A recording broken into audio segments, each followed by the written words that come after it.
Hi guys, welcome. This is your Sameer Kohli sir with another lecture of the topic called Surface Area and Volumes for class 9th. 13.3 का 1, 2, 5 और 3, 4 कहाँ गया भैया? 3, 4 ये रहा। तो सबसे पहले मैंने बोला था मैं क्वेश्चन नंबर 5 कराऊंगा क्योंकि क्वेश्चन नंबर 5 में सबसे ज्यादा जान लगेगी। क्वेश्चन नंबर 5 को पहले आराम से पढ़ लो, फालतू की चीजों को मैं ब्लैक कर रहा हूं ताकि आपकी कंसंट्रेशन सिर्फ क्वेश्चन नंबर 5 पर हो। क्वेश्चन नंबर 5 बोल रहा है what length of tarpaulin 3 metre wide. जब मैंने लास्ट लेक्चर खत्म किया है तो उसमें बोला था जो कपड़ा हम लेने जाते हैं उसकी विड्थ फिक्स होती है, उसकी लेंथ के हिसाब से वो लिया जाता है। लेंथ मांगी गई है, क्या लेंथ चाहिए टर्पोलिन की to make a conical tent, to make a conical tent of height 8 meters, height 8 meters and base radius 6, base radius 6 meters.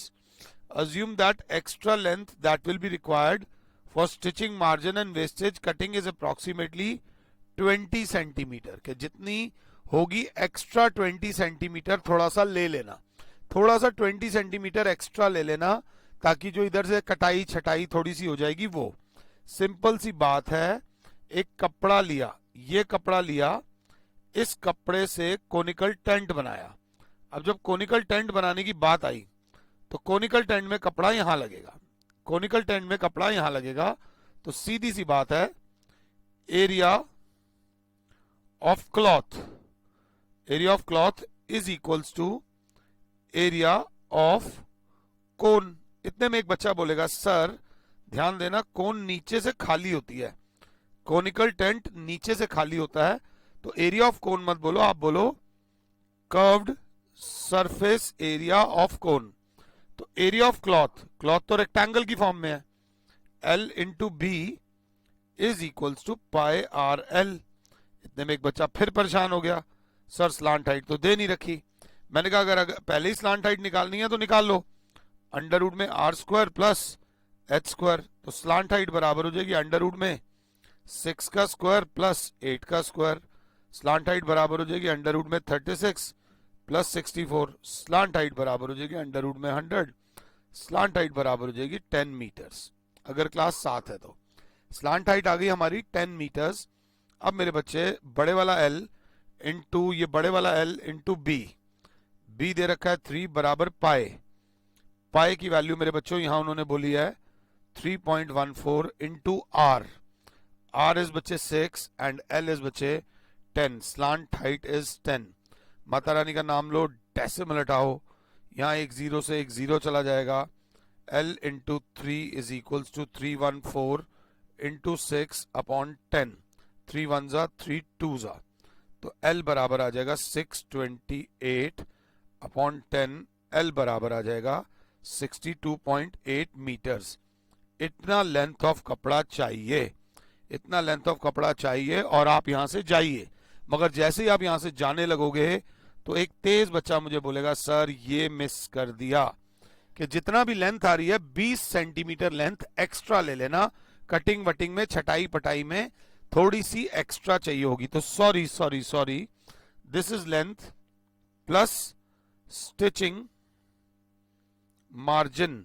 Stitching margin होगा L is 62.8 metres plus 20 centimetre, इसके अंदर add होएगा ही नहीं।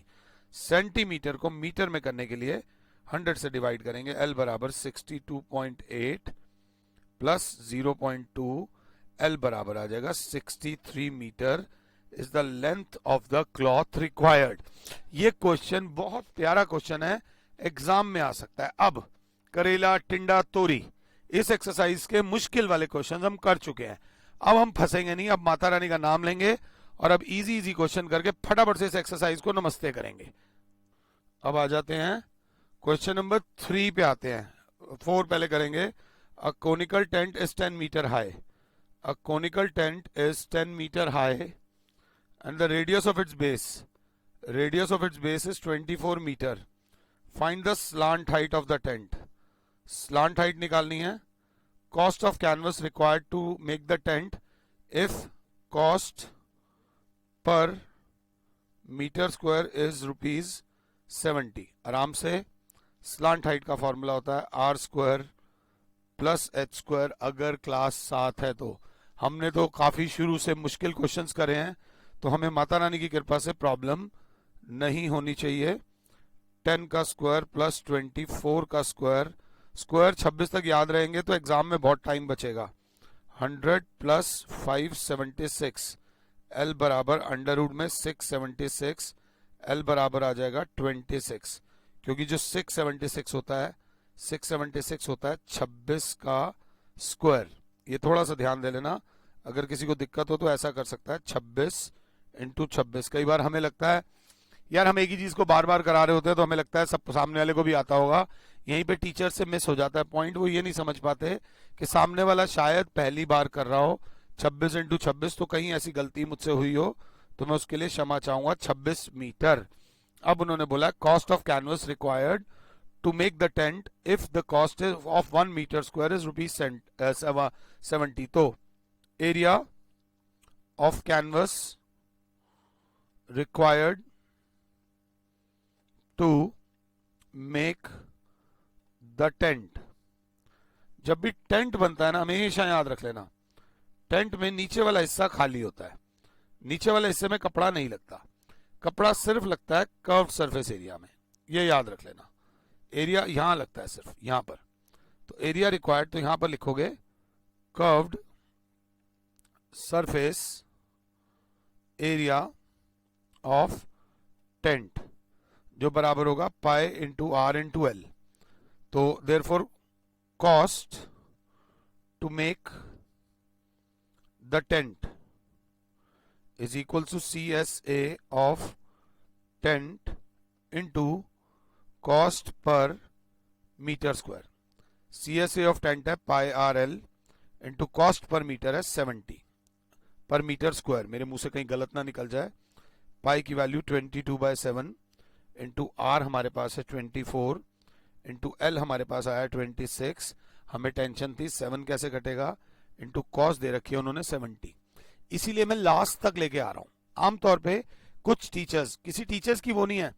देखो एक experience की बात बताता हूं, एक्सपीरियंस ये नहीं कि मैं बहुत अच्छा हूं, नहीं, हम लोग बार बार इस समय जो मैं देख पा रहा हूं, ये मेरा 20वां साल है पढ़ाते हुए, तो मैंने इसी बुक को 20 साल से देखा है, 20 साल से सेम किताब देख रहा हूं, और कई बार ये बुक मुझे 2-2 3-3 बार करानी पड़ती है। तो 50-60 बार बुक कराने के बाद तो यार इंसान को थोड़ा सा तो आइडिया लग ही जाता है ना क्या करना है। तो 50-60 बार, इसीलिए आमतौर पे अगर आप पहले ये निकालोगे तो आपका डेसिमल में आएगा, डेसिमल को जब 70 से करोगे आप आंसर से दूर चले जाओगे। तो वैल्यूज डलवाता हूं मैं बिल्कुल एंड में। 7 से 7 गया, 7 10 जा, अब आप खुद लगा लो 22 into 24 into 26 into 10, if I am not wrong 1। ये तो बहुत ज्यादा कॉस्ट आ रही है भाई, बड़ा महंगा काम हो गया, तो ध्यान दे लीजिएगा। दोबारा एक बार चेक कर लेते हैं। 22 into 24 into 26 into 10 is equals to 137280 rupees. आमतौर पे एनसीईआरटी के आंसर्स इतने बड़े आते नहीं हैं, बट इस बार काफी पैसे वाला आंसर आया है। ये था क्वेश्चन नंबर 4। आराम से क्वेश्चन नंबर 4 पहले देख लो, क्वेश्चन नंबर 4 के बाद हम करेंगे क्वेश्चन नंबर 3। क्वेश्चन नंबर 3 देखो, curved surface area of cone is 308। Curved surface area of cone is 308, तो मैं लिख दूंगा pi are l is equals to 308 centimetre square and its slant height is 14। Okay जी, find the radius of base, हमें radius निकालना है, and total surface area. शुक्र है कि टोटल सरफेस एरिया, कहीं तो किसी ने पूछा, हर बार कर्व्ड सरफेस एरिया निकाल के टाइम पास हो रहा था। पाई की value 22/7 into r into l दे रखा है 14 बराबर 308। टेंशन मत लेना, 7 1 जा 7 2 जा, 11 के टेबल में ये 2 जा जाता है, 11 के टेबल में 2 जा 28, 8 जा 88, 2 2 जा 4, 7 जा। कैलकुलेशन हर बंदे की अपनी होती है। R is equals to 7 metre, 7 centimetre, 7 centimetre. अब उन्होंने बोला है आर आ गया 7 सेंटीमीटर, टोटल सरफेस एरिया बराबर होता है टोटल, ऐसे लिख देते हैं, टोटल सरफेस एरिया का पहले फॉर्मूला याद करो क्योंकि यूज ही नहीं करा, पाई आर ब्रैकेट में आर प्लस एल, तो 22/7 into R 7 into R 7 plus L, L is 14। अगर क्लास 7 है तो 7 से 7 कैंसिल हो जाएगा, बचेगा 22 इंटू 21। तो क्लास बोलेगी 22 into 21 is equals to 462 centimetre square is the curved surface area of the cone. माता रानी की जय हो। क्वेश्चन नंबर 1 और 2 बचा है, वो बोल रहा है find the total surface area of cone. Question number 2 बोल रहा है find the total surface area of the cone if its slant height is 21 meter and diameter of the base is 24। diameter हमारे कान के अंदर जाता ही नहीं, radius is 12 सेंटीमीटर। जैसे ही वो diameter बोले आप हाफ करके radius कर देना, यही आपकी जीत है। अब टोटल सरफेस एरिया बराबर होता है पाई आर, ब्रैकेट में r plus L. Total surface area 22/7 into R is 12 into R, 12 plus 21, इस बार दशमलव में चलना पड़ेगा, 22/7 into 12 into 33 if I am not wrong. तो 22 into 12 into 33 divided by 7 is equals to 1244.57 centimetre square approx. बहुत ज्यादा डेसिमल में आ रहा था तो थोड़ा सा ध्यान से देख के चलना, इसमें ऐसी कोई दिक्कत नहीं थी, टोटल सरफेस एरिया बोला गया था। आराम से मुझे पॉज कर लो और ये वाला क्वेश्चन कर लो। इसके बाद बचा है इस एक्सरसाइज का last question. Diameter of base of a cone is 10.5, तो रेडियस हो गया 10.5 अपॉन 2। बट मेरा जो अच्छा बच्चा होगा वो अभी भी रिलैक्स नहीं होगा, अभी टेंशन में रहेगा, थोड़ी सी टेंशन। 105 अपॉन 20 अभी भी टेंशन है। 5 4 जा, 5 के टेबल में 21 जा, 21/4 सेंटीमीटर, ये आपको सुख देगा। 10.5 लेकर अगर रेडियस उतर गए तो कैलकुलेशन में फंस जाओगे। मैं नहीं कह रहा तुम फंसो, समझना मेरी बात को। एक इंसान एक्सीडेंट से बच गया, उसकी क्या कीमत है, उसकी क्या कीमत है। एक्सीडेंट होता, डॉक्टर्स का खर्चा लगता, अस्पताल में पैसा देना पड़ता, कितने महीने हॉस्पिटल में रहता, वो इंसान कैलकुलेट नहीं करता, वो इंसान उस समय थैंक्स भी नहीं करता। तो मेरा काम आपको एक्सीडेंट कराना नहीं है, एक्सीडेंट से बहुत पहले बचा लेना है। एक्सीडेंट के बारे में सोचना ही नहीं देना अगर मेरी टिप्स को फॉलो कर रहे हो तो। And its slant height is 10, ओए slant height is 10। Find its curved surface area. Curved surface area होगा pi are l. Pi are l is equals to curved surface area of cone. तो class बोलेगी 22/7 into 21/4 into 10 is equals to CSA of कोन।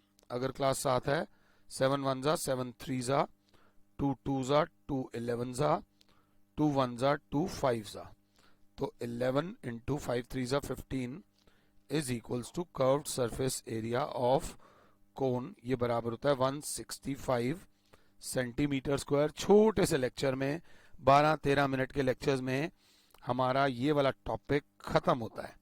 अब अगला topic आता है sphere, अगला topic आता है हेमीस्फीयर। स्फीयर का रेडियस, हेमीस्फीयर का रेडियस, स्फीयर का वॉल्यूम, टोटल सरफेस एरिया और कर्व्ड सरफेस एरिया एक ही बात होती है। इसका वॉल्यूम, टोटल सरफेस एरिया और कर्व्ड सरफेस एरिया एक बात नहीं होती। इसका वॉल्यूम होता है 4/3 पाई आर क्यूब। इसका टोटल सरफेस एरिया और कर्व्ड सरफेस एरिया होता है 4 पाई आर स्क्वायर। इसका टोटल सरफेस एरिया होता है 3 पाई आर स्क्वायर, क्योंकि एक ये वाली ऊपर वाली सरफेस ऐड हो जाती है। कर्व्ड सरफेस एरिया होता है 2 पाई आर स्क्वायर और वॉल्यूम होता है 2/3 पाई आर क्यूब। आराम से पहले स्फीयर के फॉर्मूलाज, अगर फॉर्मूलाज याद ही नहीं होंगे तो कहाँ पे क्या लगाना है पता ही नहीं। जब पता ही नहीं कहाँ पे क्या लगाना है तो क्या ही लगाओगे। माता रानी का नाम लो, फॉर्मूलाज याद करो। I will see you guys in the next lecture. फिलहाल के लिए और Sameer sir is saying you goodbye, God bless all, जय माता दी।